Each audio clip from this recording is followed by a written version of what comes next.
Hello and welcome to the Armchair Pundits Manchester United post-match review show. I'm your boy Mont. And yeah, I'm here to share and react to Burnley versus Manchester United at Turf Moor. So an away day for Manchester United in the wake of the Amorim sacking, and also the highlight of Darren Fletcher being appointed interim manager. So it's been like 40 to 48 hours since the dust has settled. Prince cleared his desk and his office and he's taken an Uber out of Carrington. Darren Fletcher just got himself a cardboard box, threw his stuff in and thought, you know what? Even if it's for a week, I'm going to just see how the big man chair feels.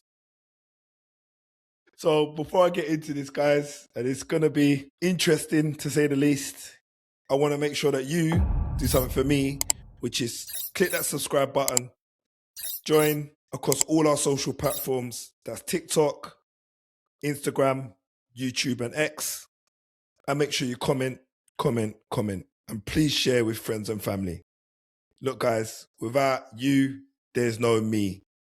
And honestly, I want to continue this. So let's just get into it. I just want to read something to you guys for those that didn't watch the match. So this is what it sounds like. 65% possession, 2.2 expected goals, 30 shots, 10 shots on target, 4 big chances, and it says 2 big chances missed. Absolutely laughable. I kid you not. I don't think I've seen stats like that for a few years, right? And I don't think even if I probably put in about 3 or 4 of our previous manager in Ruben Amorim's games stats together, that we would have accumulated that. That is just mind-blowing. I'm also going to read something out to you. Maguire, Mainoo, Mount, and I'll say Lacey, but the most important things are Mount, Mainoo, and Maguire. All of a sudden, these guys are fully fit. It's all happening at Old Trafford.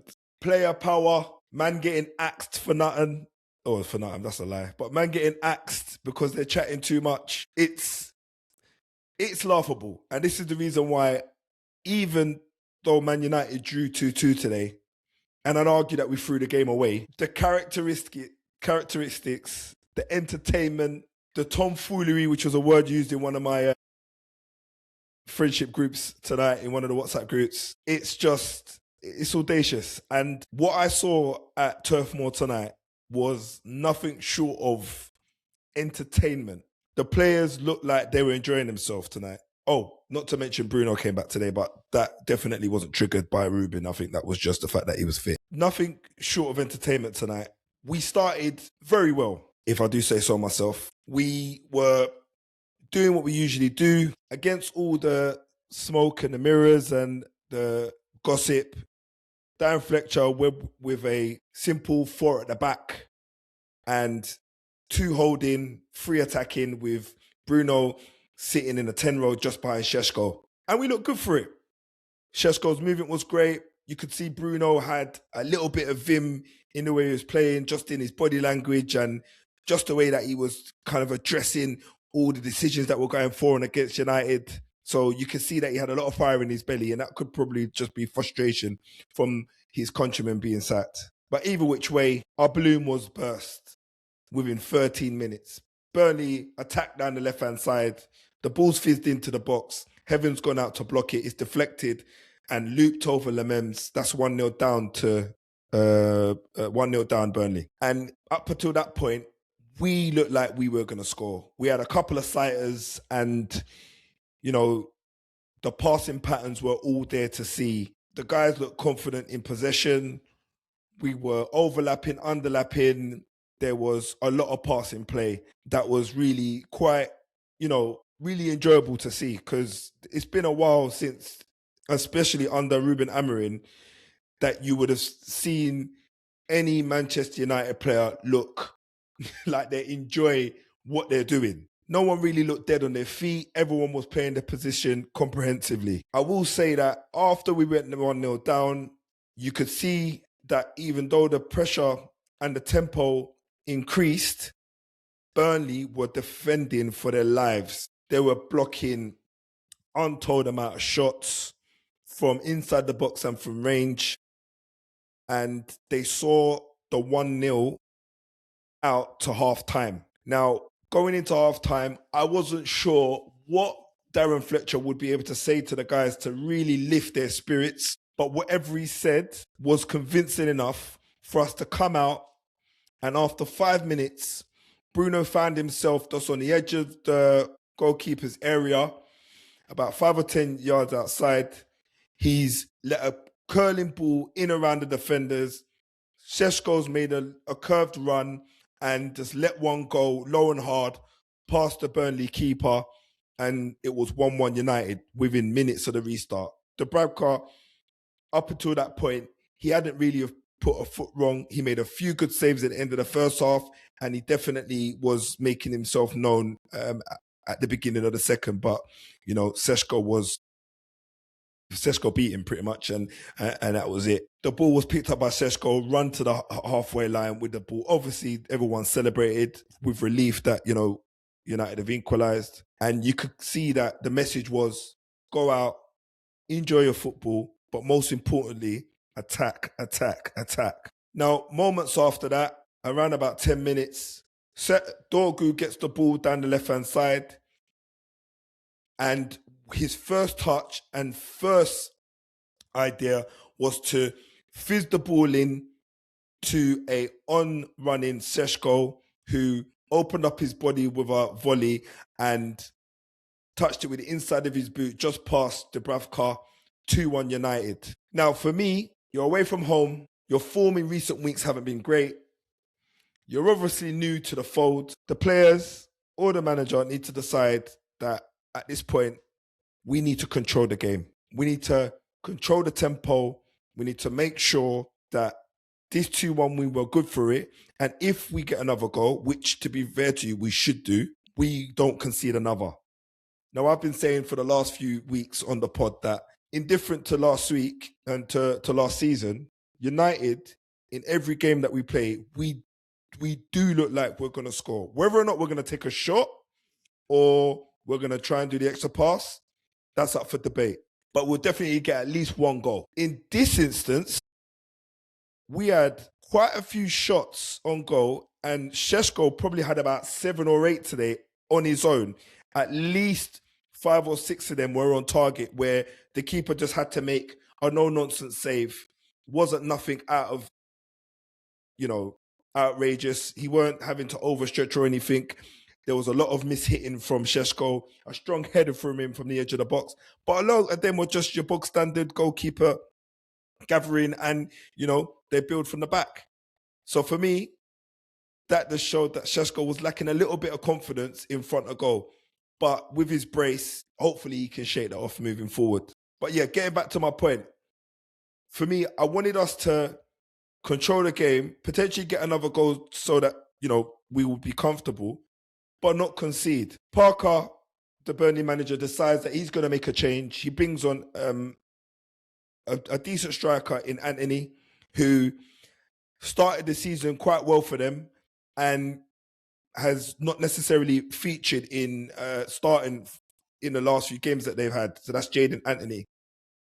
He come on, and honestly, within 10 minutes of him coming on, he gets a chance on the right-hand side of the edge of the box.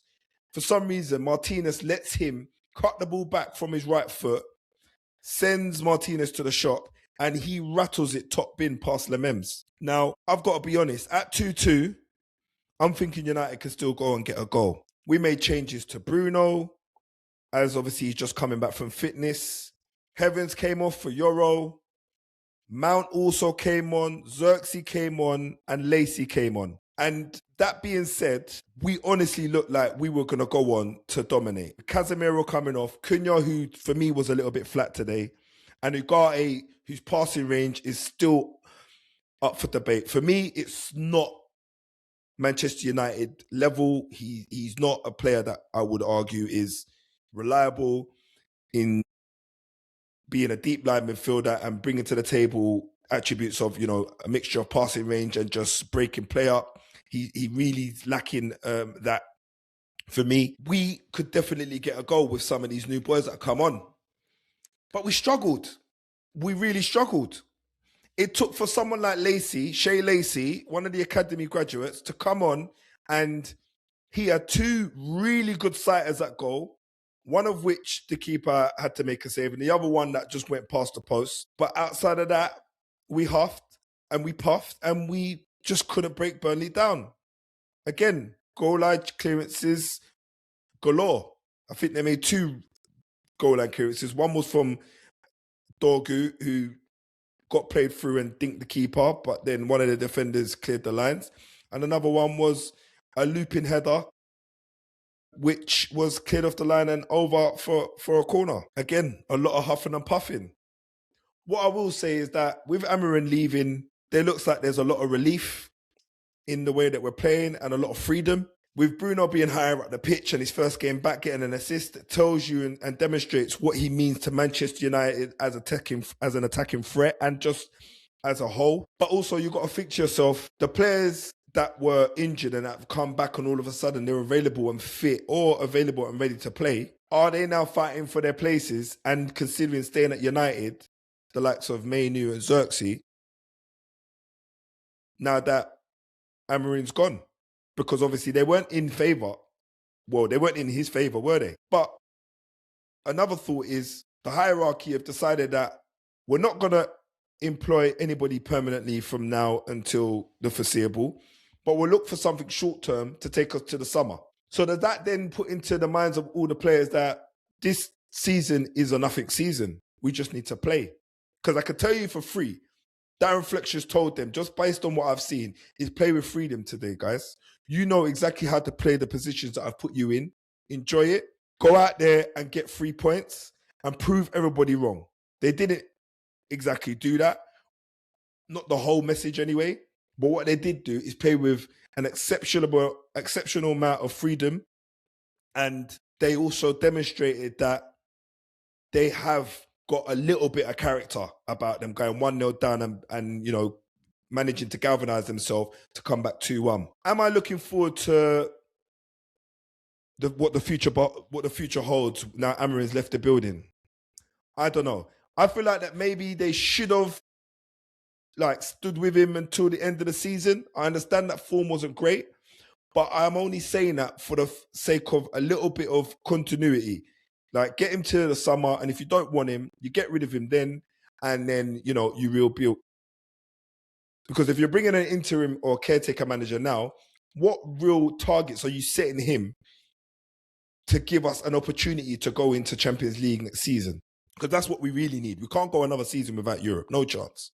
Champions League, most importantly. I would say the other consideration is, if we kept him, would we guaranteed Champions League? No, there's no guarantee. But he was sitting high enough up the table for you maybe to roll the dice. So maybe it's a few people puffing out their chests, a lot of testosterone in the room, and someone had to go, and it's always going to be the manager on the chopping block. But again, I'm undecided on whether or not this was a good decision or a bad decision. I'm going to wait until May to see exactly where we stand. But as it stands now, at 1-0 down, I was still impressed with the way we were performing. At 2-2, I was impressed with the overall performance, but I feel like with what we produced today, we should have delivered more of a killer shot or killer blow in getting the 3 points away from home. We definitely deserved that today. There was a few guys that were underperforming in Cunha, and I'd even go as far as to say Ugarte, not recycling the ball quick enough, and Casemiro also getting caught in sometimes in a little bit of possession, not a lot. But outside of that, the likes of Sesko, Mainoo coming on for a short while, Dorgu, Dalot, Shaw, all the rest of the candidates, they played a pretty decent game. But you've also got to look at your barometer and say to yourself, we are playing Burnley. They're newly promoted. So you don't want to, get yourself too excited. I'm considering, are we going to get a manager in before the next game at home to Brighton, which is the FA Cup? It's another opportunity for us to get some silverware and, ensure that we get some form of Europe next season. So that competition is to be taken seriously and not lightly at all. And I'm looking forward to it. Guys, I haven't got much more to say. I want to make sure that you get in the comments. Give me your feedback. Do you think Amorim should have been let go closer to the summer or the end of the season? Do you think it was right for them to do so? How did you see United's performance tonight? Do you feel like they deserved more than what they got? Were they really underperforming, or were they just damn unlucky? And who do you see next in the role? Ole Gunnar Solskjaer, do you reckon they're going to go for him short term? It looks like it's all signed and sealed, so let's see. I want you to leave some comments. But I want to make sure that you share with your friends and join our communities on X, YouTube, Instagram, and TikTok. We're also on WhatsApp as well. We've got WhatsApp Armchair Pundits community also on there, so you can search that up. I bid you adieu. Au revoir. It's your boy Mont, out.